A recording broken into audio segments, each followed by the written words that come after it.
Hey, Tyler here out of Colorado with Smokey. Oh, he just woke up. Hey.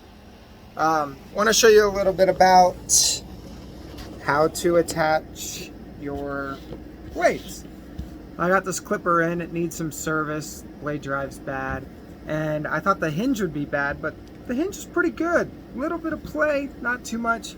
The blade lock's working good. It's still there.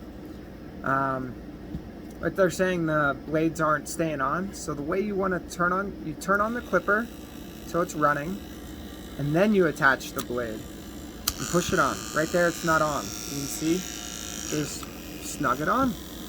That's it. And this one, it's on there.